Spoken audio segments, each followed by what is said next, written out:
Monday, February the 14th. Now that the constitutional amendment has passed the House, a lot of people think that we might have an election tomorrow. Is that possible? Technically, legally? It's not possible. No? It's not possible. A lot of things have to be taken into consideration.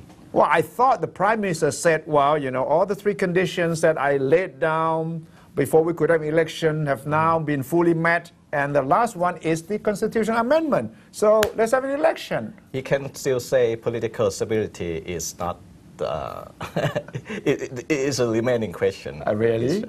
Yesterday, as we know, that the red shirt and the yellow shirt are protesting at the same time. So the red shirts and yellow shirts trying to oust Apisit. By doing that, they might be helping Apisit to stay on. Apisit can say that the political situation is not stable yet. Wow. So that means that despite the passage of the Constitution Amendment, Apisit may still be able to buy more time. Right. But let's talk about what concerns us first, between you and me. You and I are equal now after the Constitution Amendment. What do you mean equal? It's one constituency, one MP. Okay. So for the people who used to vote 3 MPs into their constituency, now they can only vote for 1 MP. So we are all equal. Everybody is equal. But we have only 1 MP each. Right. And then? And then what will happen next is a possibility of a landslide election, landslide victory by the next whatever party that wins the election. You know why? Because there will be only one number for each MP, and the party and the MP will have the same number. Okay. For example, if a Democrat MP has a number 1, their party will also have the number 1 in the election.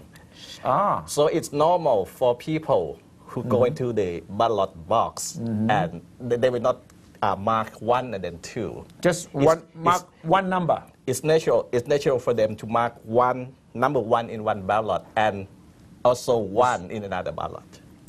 So this is a human nature. Yeah. You will not go to the ballot box and mark 1 for the MP and then 2 for the other party. Wow. It's not natural for them to do so, but this constitutional amendment make it easier for people. They just remember one number because the party and the candidate will have the same number. Less confusion. Less confusion. And fewer numbers to remember.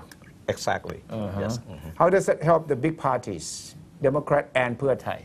People will just remember the party number, and people tend to remember the big party number. So there's a big change. It's quite a big change also. How does that influence the outcome of the election, you think? It could influence because, as we discussed, people tend to vote the same party and the same MP. But this also charter change also will benefit smaller party too, because in the old charter they stipulate that party that win at least 5% will be entitled to the proportional representation in the party list. But now this 5% limit is now off, so any party can benefit from the party list voting. So you think this is a great way of changing things? Everyone seems to be getting something from this constitutional amendment. Okay, so in the end, the question still remains, when will Prime Minister Apisit dissolve Parliament and call a new election? All these are details, but until and unless we have a date of the new election, all these supposed benefits will not materialize. So it's Apisit and Apisit alone who decides the timing.